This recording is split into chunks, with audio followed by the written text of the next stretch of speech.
اللہ اللہ اللہ اللہ اللہ اللہ۔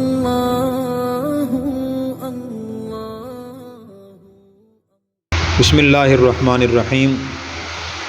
آج کا سبق ولادت باسعادت سے ہے۔ نبی کریم صلی اللہ علیہ وسلم واقعہ اصحاب الفیل کے 50 یا 55 دن کے بعد پیدا ہوئے۔ تاریخ پیدائش میں اختلاف ہے، بعض نے کہا جی محرم میں پیدا ہوئے، بعض نے سفر میں، لیکن اکثر مورخین اور سیرت نگاروں نے لکھا ہے کہ آپ صلی اللہ علیہ وسلم ربیع الاول میں پیدا ہوئے۔ پھر اس تاریخ میں اختلاف ہے تاریخ کیا تھی، بعض نے مشہور یہ ہے کہ 12 تاریخ کو پیدا ہوئے، لیکن محققین نے یہ فرمایا کہ 8 ربیع الاول کو پیر کے دن صبح صادق کے وقت 570 عیسوی میں مکہ مکرمہ میں جناب ابو طالب کے مکان میں آپ پیدا ہوئے۔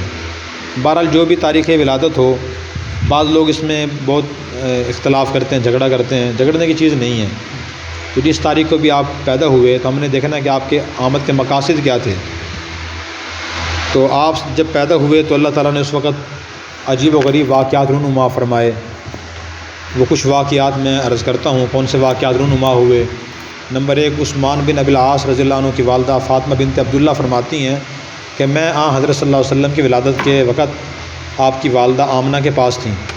اس وقت دیکھا کہ پورے گھر میں نور پھیل گیا اور گھر سارا نور سے بھر گیا، اور ایسا معلوم ہوتا ہے جیسے آسمان کے ستارے جھک کے نیچے آ رہے ہیں اور مجھ پہ گر پڑیں گے۔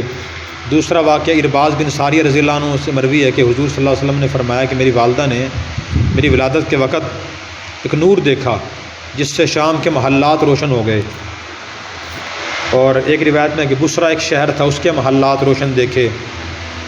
تو اس میں کیا اشارہ تھا؟ اس میں اشارہ اس طرف تھا ستاروں کے جھکنے میں، گھر کے روشن ہونے میں اور محلات کے روشن ہونے میں، کہ دنیا میں اب نور ایمان پھیلے گا، نور ہدایت پھیلے گا اور کفر اور جہالت کی تاریکیاں ختم ہو جائیں گی۔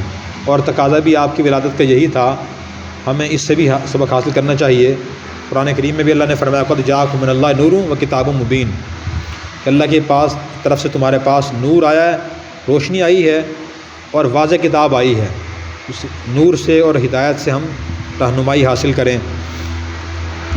کعب احبار ایک یہودی عالم تھے، بعد مسلمان ہو گئے ہیں، تو انہوں نے فرمایا کہ میں نے پڑھا تھا کتاب میں کہ محمد رسول اللہ صلی اللہ علیہ وسلم ولادت مکہ میں ہوگی، ہجرت ہوگی مدینہ کی طرف، اور ان کی سلطنت ملک شام تک جائے گی۔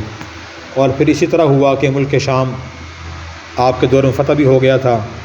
اور اللہ نے جو ملک شام کے محلات دکھائے نا، اس میں کیا اشارہ ہے؟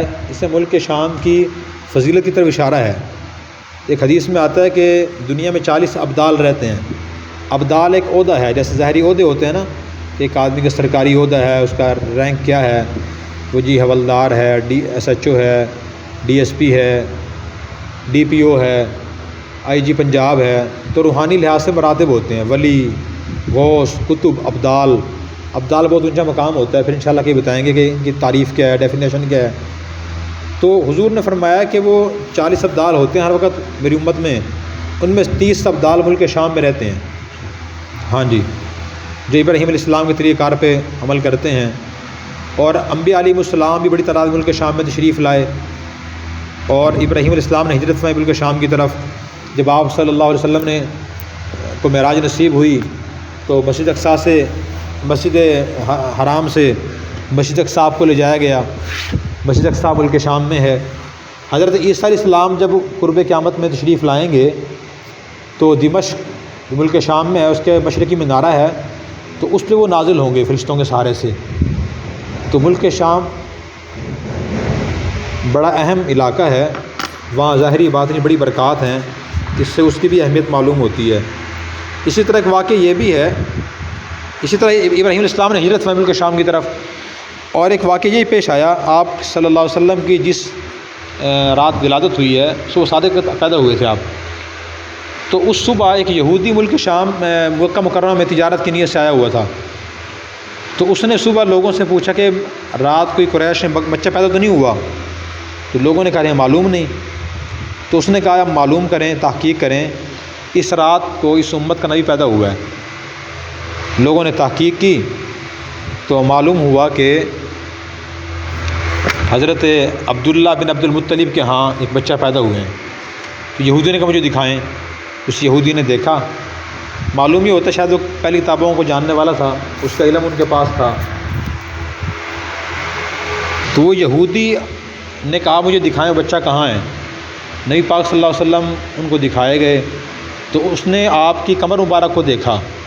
آپ صلی اللہ علیہ وسلم کے معجزات میں سے ایک معجزہ یہ بھی تھا کہ آپ کی کمر مبارک پہ دو کندھوں کے درمیان ایک گوشت ابھرا ہوا تھا، گوشت کی بوٹی، اور اسے محمد الرسول اللہ لکھا ہوا تھا۔ اسے مہر نبوت کہا جاتا ہے۔ تو اس نے دیکھا اور دیکھنے کے بعد وہ بے ہوش ہو گر گیا، اور پھر وہ ہوش آیا تو اس نے کہا جی کہ آج نبوت بنی اسرائیل سے چلی گئی ہے، قریش والو اللہ کی قسم یہ بچہ تم پہ حملہ کرے گا، جس کی خبر مشرق و مغرب تک پھیل جائے گی۔ مطلب اس کے اشارہ کرنا تھا کہ یہ مکہ فتح ہوگا یا غزوہ بدر غزوہ خندق ہوگا۔ چنانچہ یہ واقعہ پیش آیا، اور اس سے بھی لوگوں کے دل میں فکر پیدا ہوئی کہ واقعی اللہ کے نبی ہیں۔ اسی طرح ایک واقعہ یہ پیش آیا، کسریٰ کے بادشاہ کا ایک ایوان تھا، اس میں زلزلہ آیا۔ ایوان کسریٰ میں، کسریٰ کہتے ہیں ایران کو، تو زلزلہ آیا وہاں، اس کے 14 کنگرے گر گئے۔ اور ایران کا پرانا نام فارس ہے، فارس۔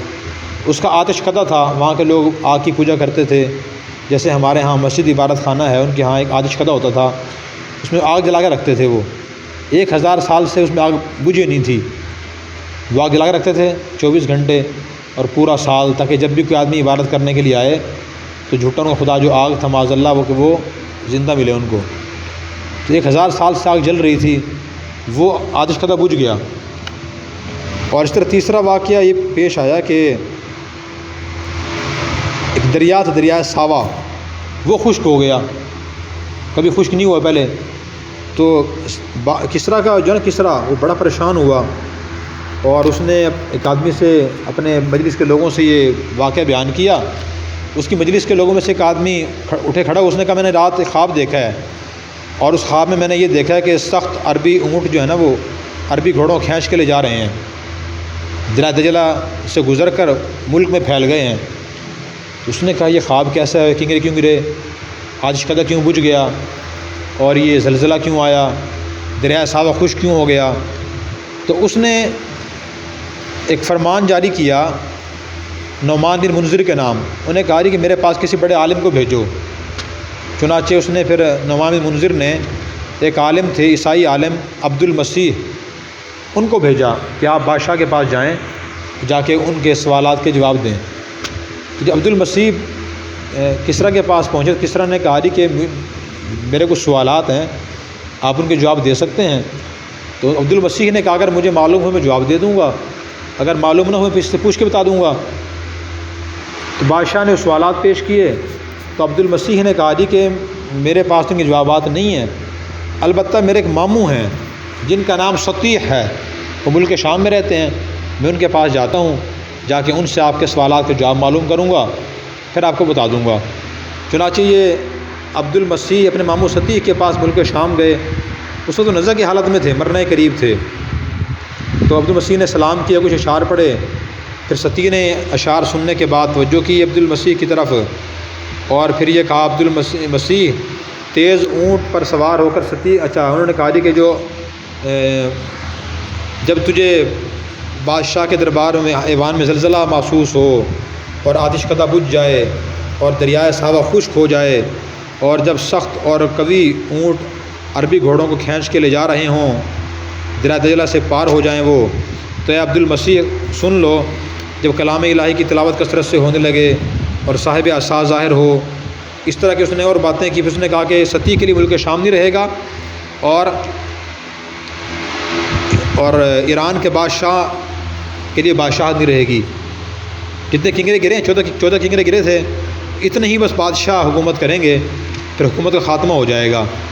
پھر اس کے بعد سطیح فوت ہو گیا، عبد المسیح بادشاہ کے پاس آئے، سارا واقعہ بیان کیا، تو بادشاہ نے کہا کہ جی اچھا جو 14 کنگرے گرے ہیں، اتنے ہمارے بادشاہ بس رہیں گے ایران کے، پھر ختم ہو جائے گی بادشاہت۔ اس نے کہا جی کہ 10 سلطنتیں تو 4 سال میں ختم ہو گئی ہیں، باقی 4 باقی رہ گئی ہیں، اس میں بھی کیا دیر لگے گی۔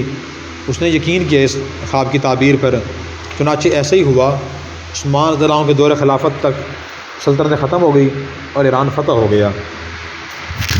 اسی طرح اور بھی بہت سے واقعات پیش آئے ہیں آپ صلی اللہ علیہ وسلم کی ولادت باسعادت کے وقت، اور اسی طرح ایک یہ بھی آپ کے معجزوں میں سے ایک معجزہ ہے، جب آپ پیدا ہوئے حضرت عباس صلی اللہ عنہ فرماتے ہیں کہ آپ صلی اللہ علیہ وسلم مختون تھے، ختنہ شدہ تھے، آپ کی ناف مبارک کٹی ہوئی تھی اور آپ علائشوں سے پاک تھے۔ جب بچہ پیدا ہوتا ہے انسان کا یا جانور کا، جسم پہ علائشیں ہوتی ہیں، تو آپ کے جسم پہ علائشیں نہیں تھی اور ختنہ آپ کی ہوئی تھی، اور آپ صلی اللہ علیہ وسلم کی ناف مبارک کٹی ہوئی تھی۔ حضرت آمنہ کا بیان ہے کہ جب آپ پیدا ہوئے مجھے خاص کوئی تکلیف نہیں ہوئی، ورنہ بچے ولادت کی عورت کو تکلیف ہوتی ہے بہت زیادہ۔ جب آپ اپنی والدہ کے رحم میں تھے تو انہیں خاص وزن محسوس نہیں ہوتا تھا، بلکہ انہیں خوشبو آتی تھی غیب سے۔ اس طرح اور بھی واقعات مروی ہیں، کچھ ضعیف ہیں، کچھ قوی ہیں۔ جو قوی واقعات تھے وہ میں نے عرض کر دیے۔ پھر اس کے بعد جب آپ کی ولادت ہوئی تو آپ کے دادا بہت خوش ہوئے اور ولادت باسعادت کی خبریں پھیلنا شروع ہو گئی۔ 7ویں دن آپ کے دادا عبد المطلب نے آپ کا نام رکھا محمد، اور آپ کا کیا عقیقہ۔ تو عقیقے کی ترغیب دی گئی، حدیث میں عقیقہ کرنا مستحب ہے کہ جس کے ہاں بچہ پیدا ہو، بچی یا بچہ، تو وہ کرے عقیقہ۔ تو اس کا فائدہ حدیث میں یہ بتایا گیا ہے کہ جو کرتا ہے نا عقیقہ، تو اس سے بچے کی جو آفتیں ہوتی ہیں وہ دور ہو جاتی ہیں، بچہ اللہ کے حفظ و امان میں آ جاتا ہے۔ اس پر گنجائش اسے کرنا چاہیے۔ بہتر یہ ہے کہ بیٹے کے لیے 2 بکرے، 2 چھوٹے جانور، اور بیٹی کے لیے 1۔ گنجائش 1 کی اور بیٹے کے لیے 1 بھی کر سکتے ہیں۔ بہرحال مستحب ہے کہ یہ فرض واجب نہیں ہے، بعض وہ ضروری سمجھتے ہیں، گنجائش نہ پھر بھی قرض لے کرتے ہیں، یہ بھی دین کے مزار خلاف ہے، ایسا بھی نہیں کرنا چاہیے۔ جب آپ کا نام 7ویں دن بہتر ہے، نہ کر سکیں 14ویں دن کر لیں، 21ویں دن کر لیں، جب اللہ تعالیٰ آسانی فرمائے پھر کر لیں۔ آپ کا نام دادا نے رکھا عبد المطلب، دادا رکھا محمد، تو لوگوں نے کہا جی محمد نام کیوں رکھا آپ نے؟ اور اس سے پہلے آپ کے وہ اداروں کہ محمد نام کا آدمی نہیں تھا۔ عبد المطلب نے فرمایا کہ میں نے خواب دیکھا تھا، وہ خواب اس کا باعث بنا ہے۔ کیا خواب تھا جی؟ وہ خواب یہ تھا، انہوں نے فرمایا کہ میں نے دیکھا ہے کہ میری پشت ایک زنجیر نکلی ہے خواب میں، زنجیر پھیل گئی مشرق مغرب کی طرف اور آسمان زمین کی طرف، پھر وہ زنجیر درخت بن گئی، اور جس کے ہر پتے پر ایسا نور تھا جو آفتاب کے نور سے 70 درجہ زیادہ روشن تھا، اور مشرق و مغرب کے لوگ اس کی شاخوں سے لپٹے ہوئے ہیں۔ کچھ لوگ قریش کے آگے آئے اور اس کو کاٹنا چاہتے تھے درخت کو۔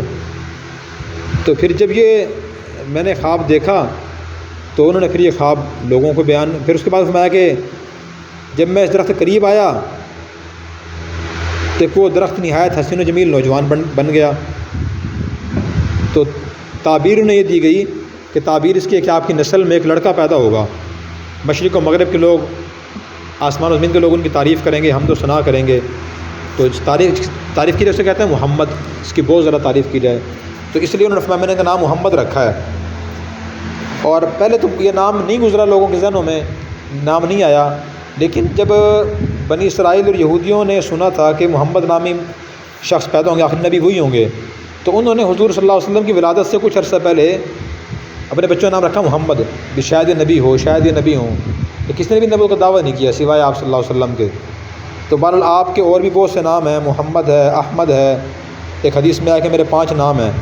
نام تو آپ کے بہت سے ہیں، اس حدیث میں آپ نے 5 ذکر فرمائے ہیں۔ وہ کون سے نام ہیں جی؟ محمد، احمد، ماہی، ماہی کا معنی مٹانے والا، اور اسی طرح ایک نام آپ کا حاشر بھی ہے، حاشر کا معنی جمع کرنے والا۔